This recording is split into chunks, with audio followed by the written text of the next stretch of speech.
Lois Lane issue 1 sees the famed reporter working hard on her new story in the Drake Hotel in Chicago. The maid asks if she wants the minibar restocked, but Lois is too engaged in her work, not stopping until she finishes the article. Eventually, she tells the woman she wants the minibar restocked, and talking with the maid, who has become a friend of sorts to her, Lois tells her that she just needs the bar restocked and the bed made, and Alejandra doesn't have to worry about the mess of papers and books around the place. Alejandra says that she will, especially if Lois is expecting some company later. She says she is happily married, but the maid says that what is one kiss with Superman after all? Calling Perry, she gives him her article, but he won't turn on her auto-publish since Lois can't spell well and he needs to copy edit her work before publishing it. He wonders if the article was all deep background with hidden sources, but Lois says that no one was willing to go on record, but she has documentation from her hidden sources to prove it all. Perry warns her that if they run the story, they will be attacked by the White House and attacked hard, so he doesn't want to put Lois's name on it, but she stands by her work, wanting her name on the article. Perry turns talk to Mariska Voronova, a rival reporter of Lois,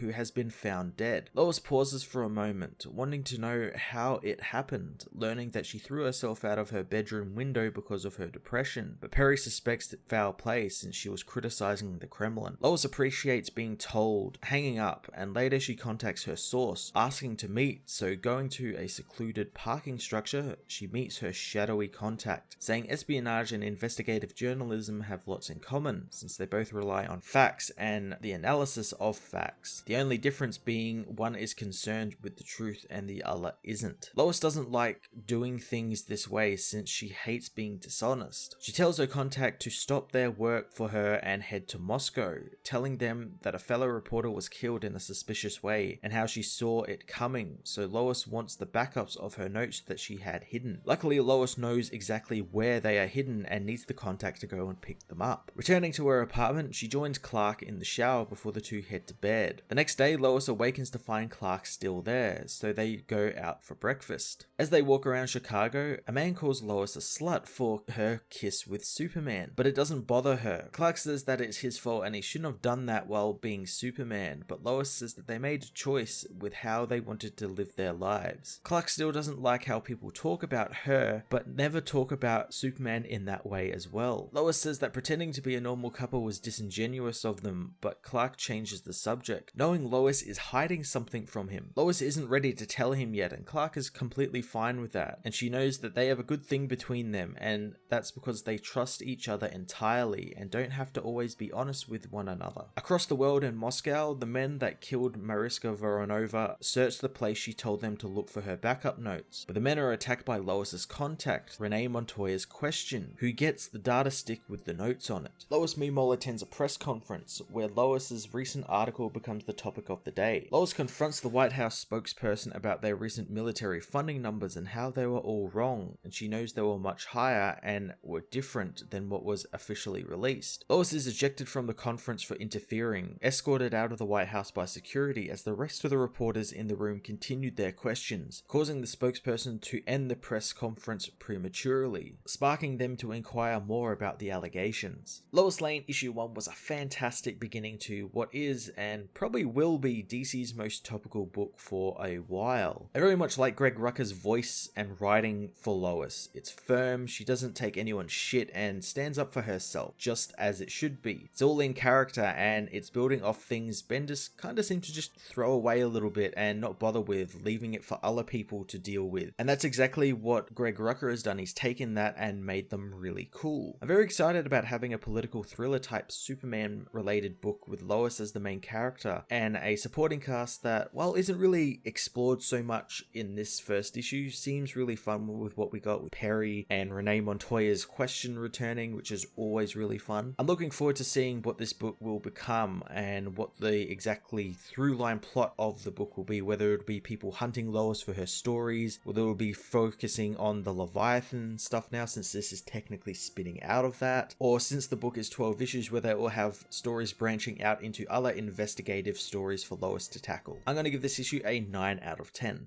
Hey everyone, thanks for watching my newest video. If you enjoyed it, you might also like to check out my other reviews here on my channel. You can also follow me on various social media platforms like Twitter by searching Matt_FOS, or even join the Comic Multiverse Discord server and chat with other comic book fans, including myself and Joel from Cape Joel. Want cheap comics and trades? Head over to the Book Depository with the link in the description to get the cheapest trades and comics around, along with free shipping anywhere in the world. Until next time, this has been Matt of the Fortress of Solitude. Thank you so much for watching.